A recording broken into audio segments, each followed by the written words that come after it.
Good afternoon. I'm very happy to welcome you to the next panel with a very interesting title, A Ghost in the Shell, Choice, Agency and Algorithms. And we have lovely speakers who have been introduced, so I will not repeat this. We have a very distinguished panel today to address this important topic. We discussed already in many panels the governance, the empowerment, the business, which comes with platforms. But while we are tackling platform governance and content moderation from many different perspectives, whether it's regulation, legal questions, human rights, security, cultural issues, or even national perspectives, to define how we can create safer places and more equal places, we always come across a core problem as the business model of social media platforms that monetizes engagement. This is sometimes to the deprivation of the users, their experiences, agency, security, and power. So the first question to my panel would be, how is the design of platforms and content decisions changing how we consume and engage with the content on the platforms? And we'll start with Monjurul, please. Thank you very much. Thank you, audience. Let me link with the context, and I have my very favorite quote from The Ghost in the Shell, that I feel confined, only free to expand myself within boundaries. That is the basic question. Yes, everybody is free and want to expand, but within the boundaries. So what is the boundary? Sometimes we say the sky is the limit, but the sky is not the limit. Somebody is there to control us, somebody is there to fix the boundaries there. And who practically fixed these boundaries? That's the major question. Very recently, the Data Insights Survey report published, and they practically make a lot of narratives about the data. And one of the major points is that the key findings of the survey is that the major businesses all over the world are not investing adequately into the tools and infrastructure required to handle increasing amounts of data. So that is one of the major problems. We are talking about the technology, we are talking about the data, we are talking about other things, but it was not adequately funded. It was not adequately looking after. So the basic questions were very much about the data. When we're talking about the data and data analysis, the findings also report that data is pervasive. Data requires good aggregation and control by regulations, by the government. And what about the role of the non-government sector? So finally, especially I'm from the media sector. In the media sector, that the recent technological development and the involvement of the AI and other technology practically help us to practically things feel within the boundary, but we need to practically look after where boundaries and how to overcome these boundaries, and we need to identify who practically set this boundary. And then one of the basic narratives in the journalist Pundis recently said that most risk appetite accelerates innovation. That is the driving point. So when there is risk appetite and accelerates innovation, then the basic question is come the new algorithms. And new algorithms, the big tech house, every day change their algorithms. So my understanding is that if we practically go out of these boundaries and feel free, we need to have designed the new algorithms. And if we go to the design the new algorithms, the question is very pertinent. Who is the puppet master to fix the boundaries? Is the puppet master the regime? Is the state actor, or the non-state actor, or the big tech house, on the laws. In the morning session, we listened from parliamentarian that there is a huge digitalization in India, but they are lacking of the laws. We are in the colonial ruled countries, and we have some old laws. We have no laws. We have the new laws. So we are in confrontation with the new laws. So we understand that to overcome this boundary set by anyone, we need to know the friends and foes. And it is a big word to win over. If you want to win the war, we need to know the friends and foes. Thank you very much.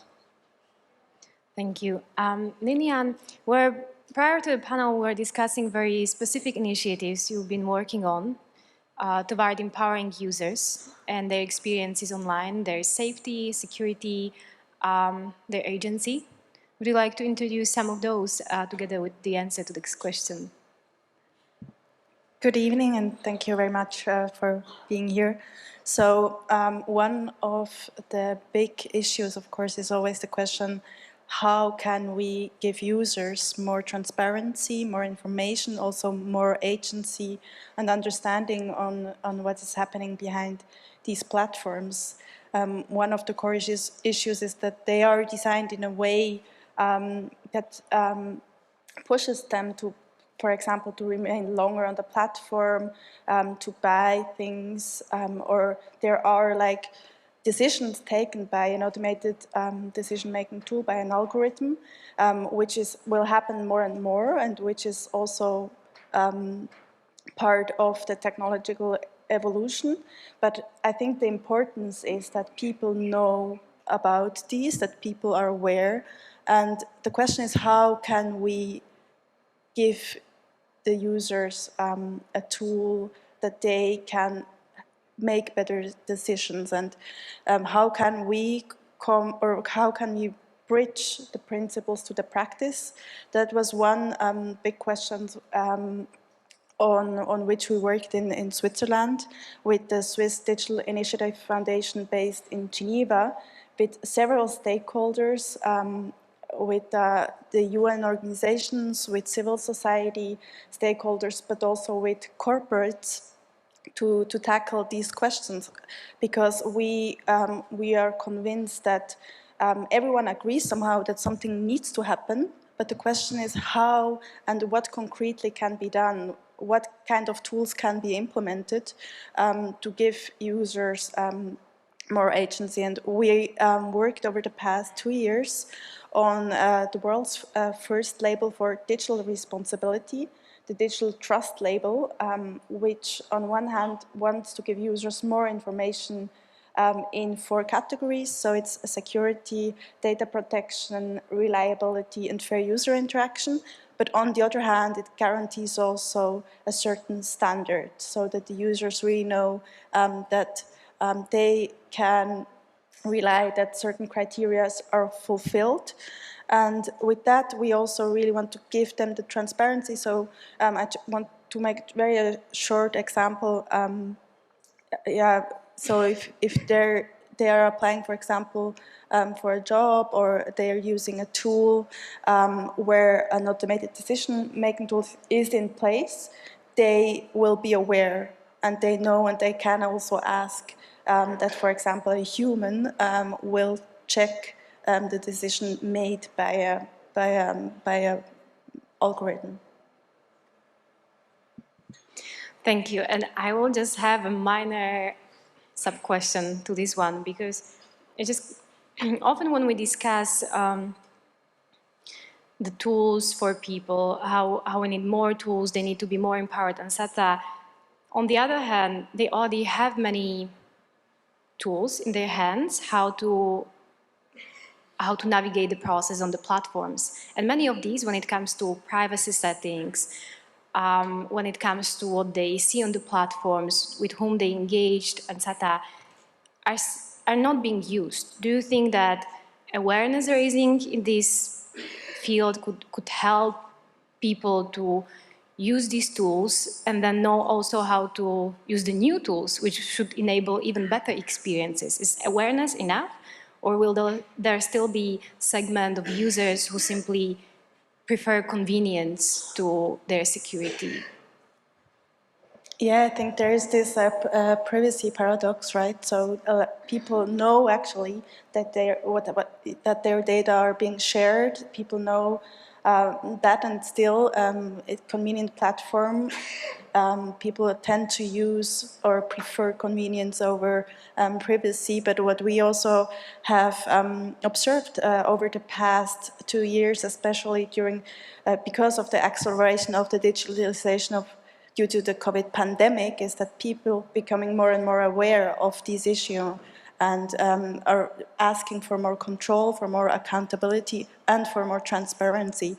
But until today, there is no regulation really in place, and it's really up to the companies, to their decision, if they want to implement further measures to give users more control, give users more data protection. So it's really up to the companies. And I think here we also need a paradigm shift. Today it's the creators of these platforms, they say, we give the users what they want, right? So it's convenience, the maximization of personalized content, and who are we to decide what is good, what is wrong? Technology is neutral. But I believe that today it's really, we see that it's not the case. We need to take measures, we need to put regulation in place, and to come to, or to have this new paradigm that the creators of these tools and technologies, they have a responsibility which they need to take seriously, and which they need to be aware of the possible harms, be it also unintended harms that could happen. Thank you. Mallory, you specifically focus on how the online experiences also translate to offline needs and human rights. And what would you say is the current design of platform causing to users? How it impacts their lives? Thanks. Yeah, that's a really broad question, but I'm happy to talk more to echo what's already been said. So I'm a public interest technologist, so I think one utility of that position is that I can talk about a lot of different companies' products, but I'm not trying to sell you on how good they are. I'm actually maybe trying to bring us all back down to earth about how maybe not very well some of these products work. And I see that very much every day, that in fact, capabilities in machine learning are far overhyped by companies, and they're also giving policymakers a lot of imagination potentially around how they could be used, even though those technologies are imperfect. And I do think that that then has an effect. It has an effect on users' expectations, if they're paying attention, if they care to inform themselves. And then it has an impact on the kinds of regulation or regulatory proposals that we're seeing, because they might not actually be grounded in reality. I mean, one example is a lot of content moderation capabilities are far overblown. You really need humans in the loop. There's a lot of people sitting at desks clicking through images multiple times a minute to make up for the fact that the algorithms don't work very well. And then on top of that, you have regulations proposed in Europe, in the US, in the UK, in Australia, in Nigeria, Bangladesh, India, Brazil, that are asking platforms to do that sort of, quote, automated content moderation on even encrypted systems. So even systems in which you can't even see the content, they're sort of asking for the same effect. So that's an example of how, not really understanding the design of the algorithms can really lead to ineffective policy proposals that don't actually do, what they're stated to do. But of course, we have a couple of other issues that we follow as a public interest organization. One are filtering and blocking that lead to shutdowns. Another is then the way that might lead to splintering or censoring the internet, the one sort of global interoperable internet. And then I think there are, of course, privacy issues, but I tend to leave those for last. I think that we are not, it's maybe not only a privacy consideration, it's mostly a datafication issue that includes issues of privacy, but then also just includes, I think, what I've talked about in terms of the harms, where the machine learning models that are using that data actually aren't that effective and may be overblown, and I think that leads to some harms. Thank you. I would like to say a little bit still on the model that platforms use and elaborate more on the incentives we can have. And we often speak about the large platforms, but a lot of offline harms are actually coming from smaller platforms, which are less regulated, which do not come under so much scrutiny as large platforms. Where do you see the future of the business model, or where do you see the incentives which could be given, or the conversation which should be started with the private actors to make the environment safer for people, to make them rethink the business model? Can we still fix it, or do we need to change it?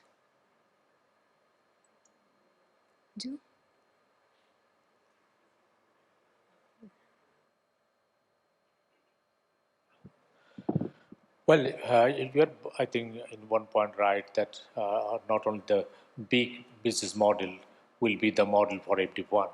So as my colleague mentioned about the diversity of demand, diversity of expectation in different parts of the world is different. So I think I fully agree with you that the small type business model could be model for sub-countries like this part of the world. Another point about the supporting this expansion, about the internet freedom, about the technology freedom, that could be one major issue. In some countries, as you mentioned, have different type of laws. Some countries want the regulations, and some country practically develop some regulations which is practically for the control of the internet, control of the technology. So I think when we demand for regulations, when we demand for support from the state side, we need to be very careful. Suppose if I take the case of Bangladesh, we have a digital security law. In the name of the digital cybercrime, that has been enacted, but unfortunately that is misused against the media community, journalist community. So business could be one point. I think business have own dynamics. It could be small, it could be big, but if you just if you just keep the environment, business will go by their own ways.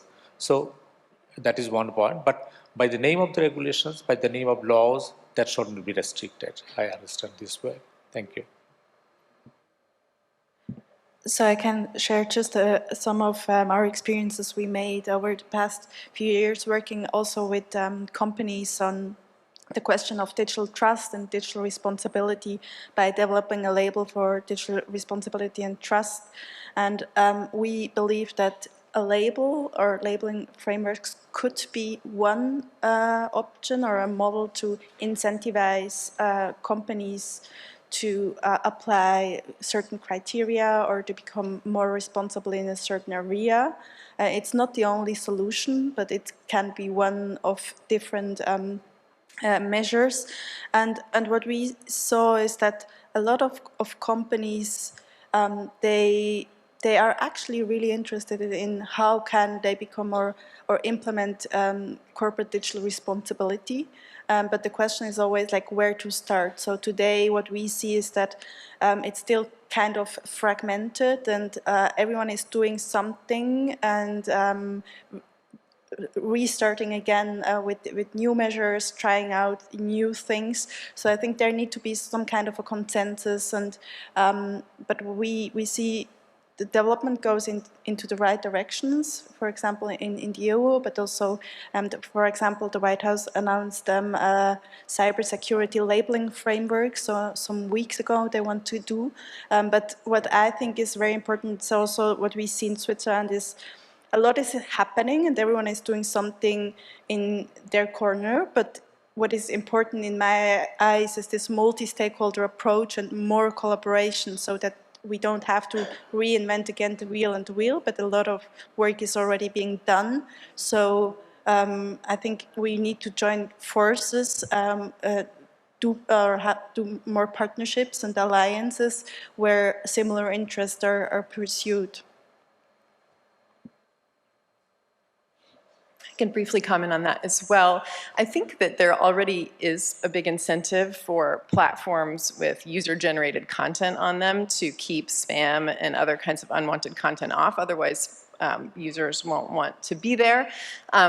So some incentives that could be aligned with that or could amplify it more are an increase in user reporting or more mechanisms for users to help out with those kinds of flagging of content and so on.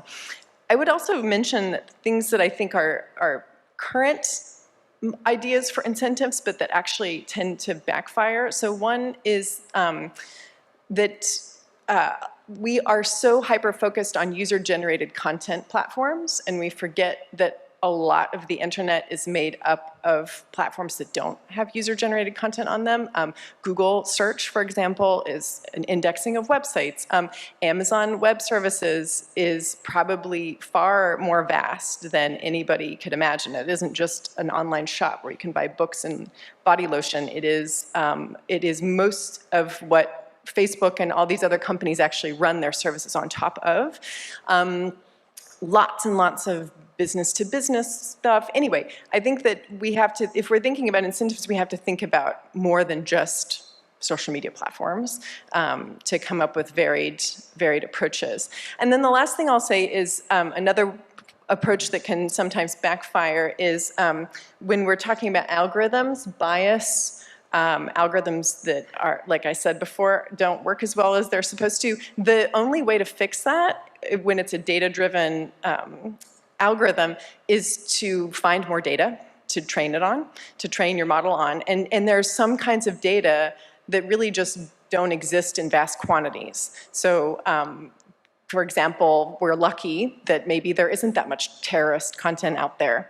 There's a limit. There's a finite amount of it. So you can't really want there to be more of it to train your AI model on. But then that means maybe we should put limits on what algorithms that aren't well trained can do, or the decisions that they can make, or the stakes. We should lower them so that they don't make such dire decision making, for example. So there are other ways of, I think, tweaking the idea of incentives. Thank you. Niniane touched upon the topic which is very close to my heart, and it's multi-stakeholderism.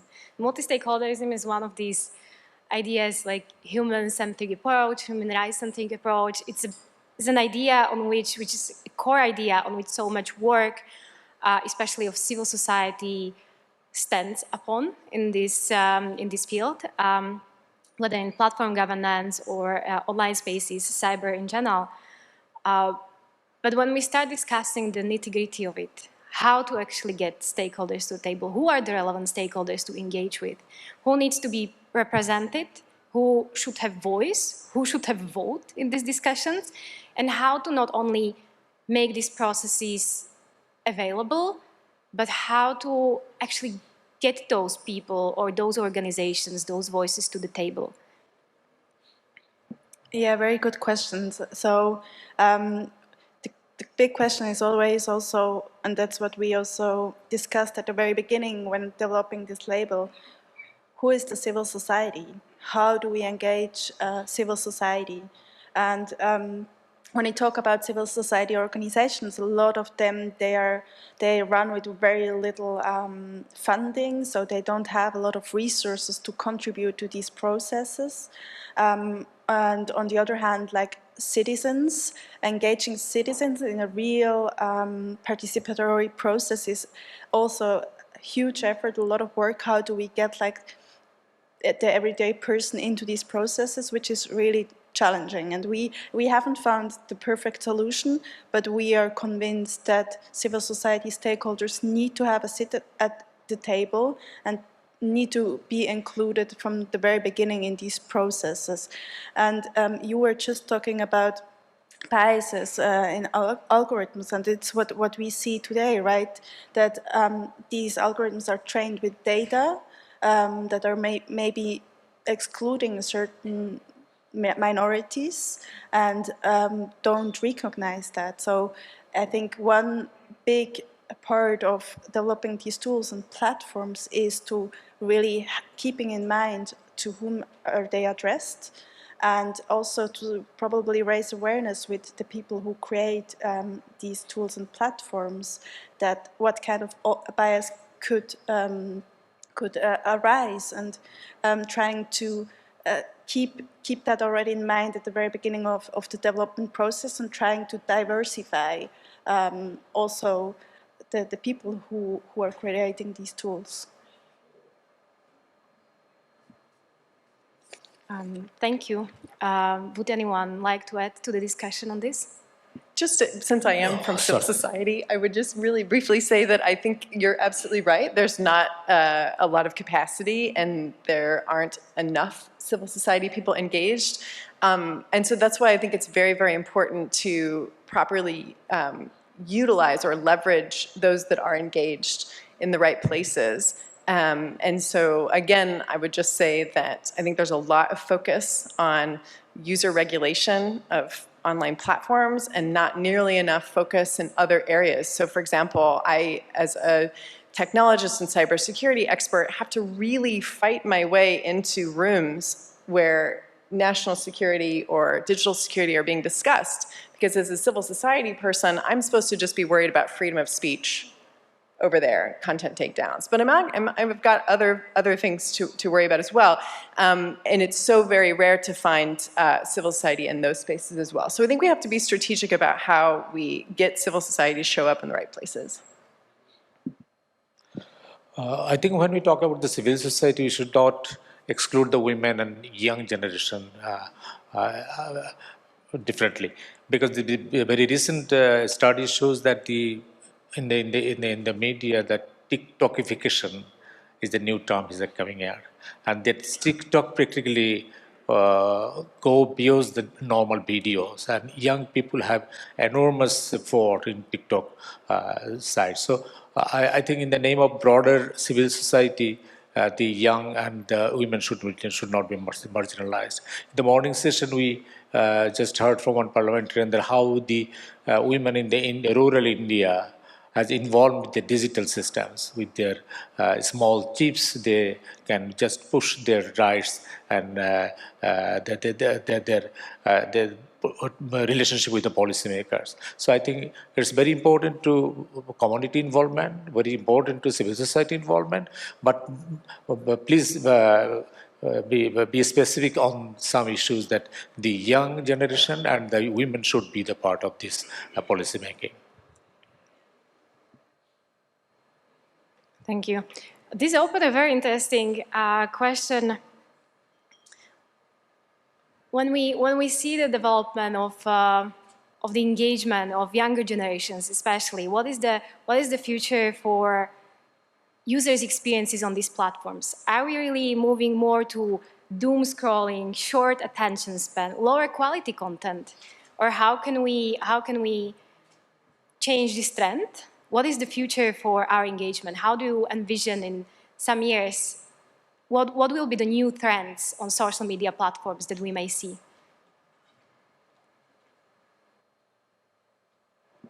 So what I observe right now is, I think this, you called it like TikTok TikTokization of how we how we consume media. I think this trend will accelerate. We see it also in other platforms that a lot of videos, very short attention span, and you're going directly to the next. That's one thing. I think this acceleration will continue.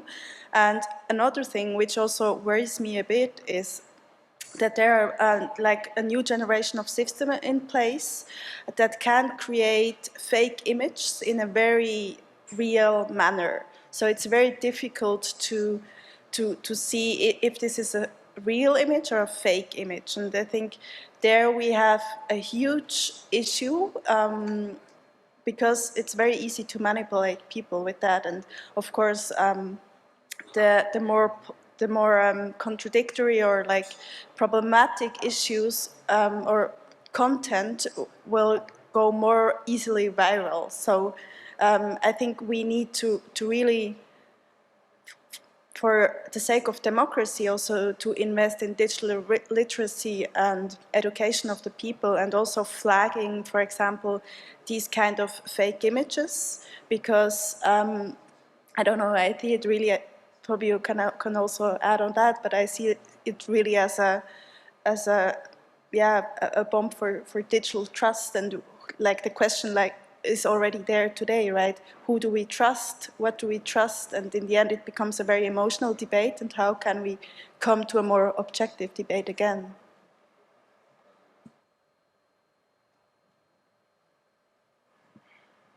If there are no others from the audience, from the panel, we can move to the audience. Are there any questions from the audience?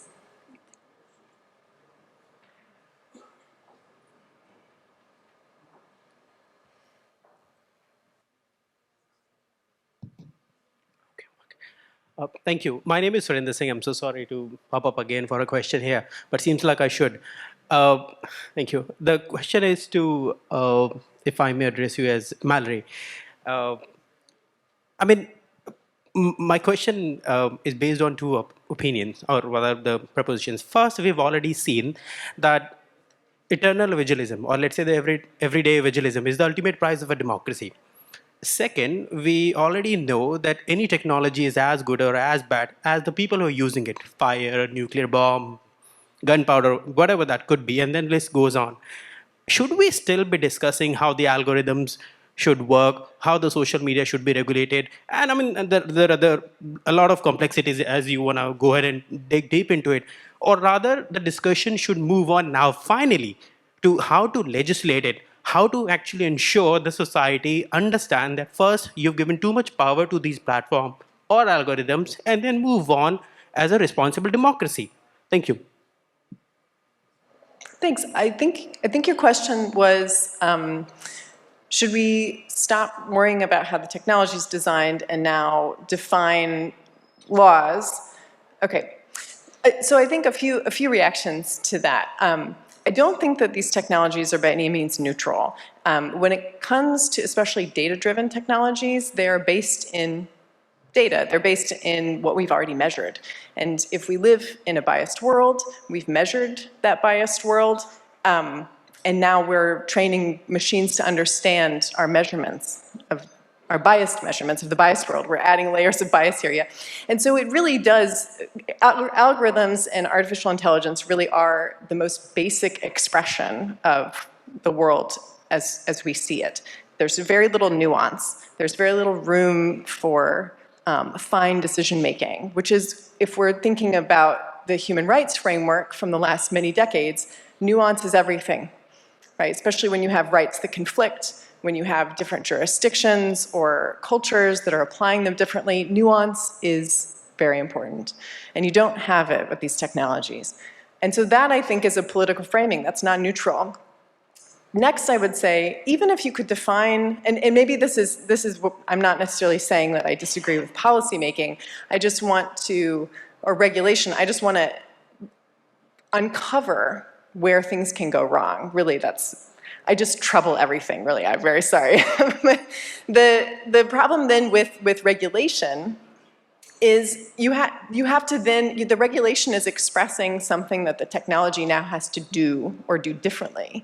And again, we've already got imperfect technology. We're now sort of commanding it through law or regulation to do it different, do it. And often what I think is happening, and when I've looked at a lot of these proposed regulations and laws, is it is kind of technocratic magical thinking. We actually think that the technology is the problem, and therefore we're going to create a technology solution to the technology problem. And so we get even further abstracted from the real issue. So that's, I think, in broad strokes, talking completely benignly, not any specific example, I think where a lot of this goes wrong is that we're sort of asking the technology to now work itself back, and it's already limited. I don't know why we think it's going to be better if we just command it to do so.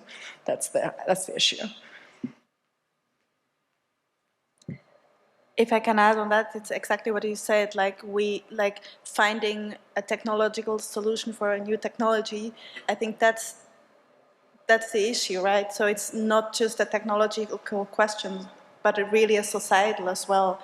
So for our understanding, it's really clear that we need to invest in digital literacy and digital information, giving the users also more transparency so that they can take better decisions and also put certain results, certain news, certain information also into context and then make sense of these information themselves. I think we cannot practically fix up any design of algorithms. We cannot fix up any design of the technology. Technology is unstoppable. It depends on the democracy or the state, how they cope with this thing. You cannot stop the new generation. You cannot stop the intelligentsia, academia to work on that. So I think there should be a balance. Suppose the ethical standard, the cultural standard of different countries have different choices. So that time will only say which algorithm fits which country and how the technology will survive. And just to follow up on that, and I might have misheard you, but I do think that we should actively be trying to limit what technology should do if it's imperfect. So, for example, if you mentioned, did you mention employment before? Sorry, it's a common example where employment processes will use algorithms to sort of process a bunch of resumes, and they're really biased. And so, rather than saying, you need to make your algorithm better, we should be saying you mustn't use algorithms on something like employment. It's too important. It's too important to put such bias or to introduce such bias into a life or death, which I think wealth and having a job is, into that system. You're not allowed. You can use certain processes to automate things, but you can't make decisions based on that because it's bias. So that's an example of where regulation absolutely could limit, right, the use of a technology for a certain purpose. If I can very quickly also react on that. So I think that's a very good example because decisions or the automated decisions are more and more in very important parts of life. It has a direct impact on people's life.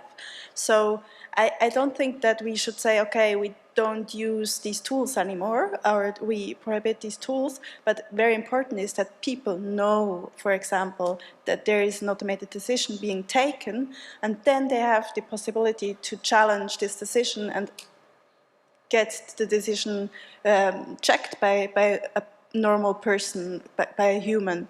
So I think for primordial here is that there is transparency given and that the people know and can also put this information into context and ask for a check, for example.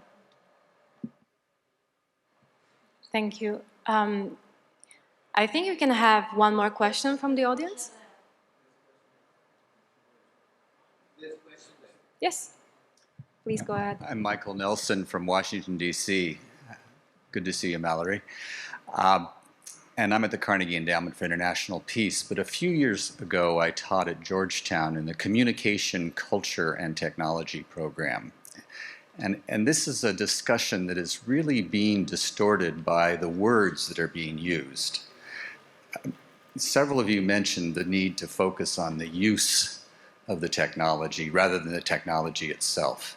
And I would argue that the reason we are misdirecting our attention is that people are using phrases like ethical AI.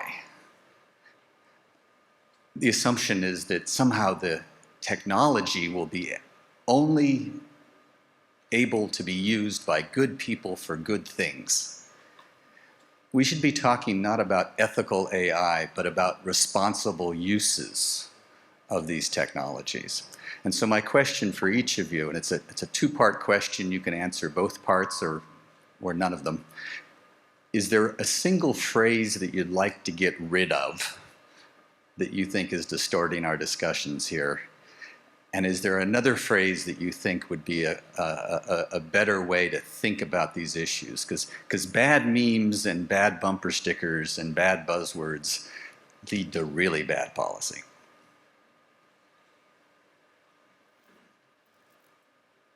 I don't know what I would replace, but I do think it's important to talk more about datafication as a broader issue, because I think that encompasses more of what we mean. It isn't just that the decision-making is bad. It's actually all along the path, right? In order to make the algorithm better, you are surveilling more and you're scooping up more data. That's a cycle that we need to break, and we often don't, because we forget to finish our sentence when we say this AI is biased and we leave it there. We should say this AI is biased and it shouldn't be making decisions, or this AI is biased and you should stop developing it, or, you know, depending on the thing. So datafication, I think, encompasses that. I think also use is a really important word. I just want to +1 that, because I think we often imagine users as actively engaged in the technology that they're using, and that they have choices. I think, Liliana, that's something that your model implies. But I think actually a lot, and increasingly more, of the data about us, or about anyone, is not something that we're actually willingly giving over. It's data that has been created about us because of our behaviors. It's data that we have to turn over for a variety of reasons, to enter into contracts, to cross borders, to sign up for services. And so we're not actively handing over our data. It's not even data that we know about ourselves. This is data that's been created about us, that other people own, technically. And so use is very tenuous. I'm not using most of the AI that's used against me. I'm just a passive actor in that case. So I also don't have like one word, but I also agree that we read a lot about AI ethics, and the question is what is meant by that. I mean, we can already start by discussing what is AI, right? And then that's also a topic that we discussed when creating the label. What does it mean to have an ethical label, or should we have like a data ethics label? And I think it's always the question how we look at these things, right? Also the question of ethics, because in very different parts of the world you would understand something very different from an ethical data label, right? And it's probably not interpreted in Switzerland the same way as in the US or as in Bangladesh, for example. But you cannot say, okay, that's a label for the whole world, but what you can say, it takes an ethical approach, so an approach that tries to put the users in the center and tries to give them more transparency and information. As I mentioned in the introductory remark, AI is there, ethical AI, bias AI, but I put the question that who will be the puppet master? So we need to find out the puppet masters. You might have the brilliant technology in your hand, but if the puppet master is not doing well, then technology might bring the garbage instead of the good, public good. Thank you. If I can add Mallory's phrase, regulatory magical thinking. I'm going to tweet that. Thank you. I don't think we have time for any more questions, but thank you very much to those who contributed to the discussion. I really like the point of one single. So I would like to ask you for one single advice, based on your preference, whoever from the triangle of power, whether platforms, states, or users, how to escape the algorithmic loop.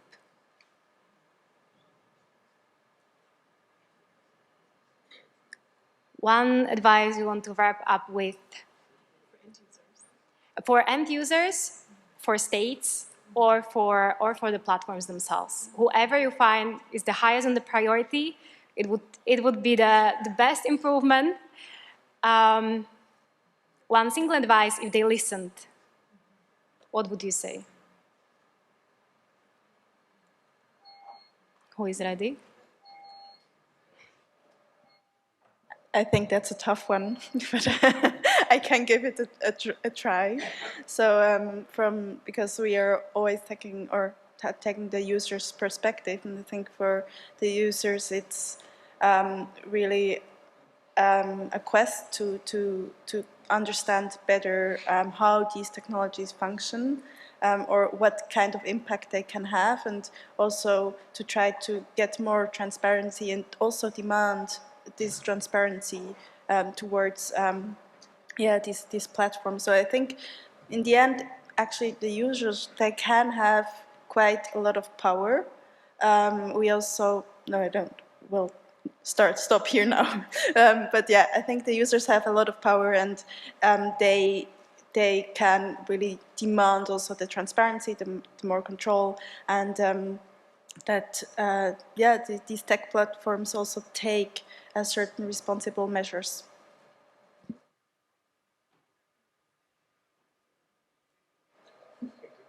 I guess my advice would maybe be to states in thinking about regulation, that rather than focus on end user-generated content on platforms, which is undoubtedly important, actually try to do more with advertising. The way that advertising algorithms work on all the various platforms is actually where you can focus most, because it's an issue of commerce, and it probably is what the platform cares most about.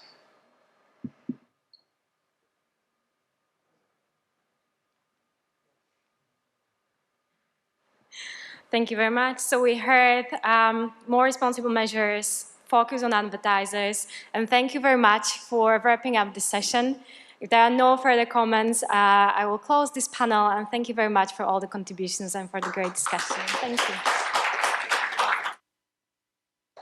Thank you so much to the panelists moderated by Pavlina Pavlova with Mallory, Knodel, Niniane, and Bulbul Ahsan. Thank you so much for joining us.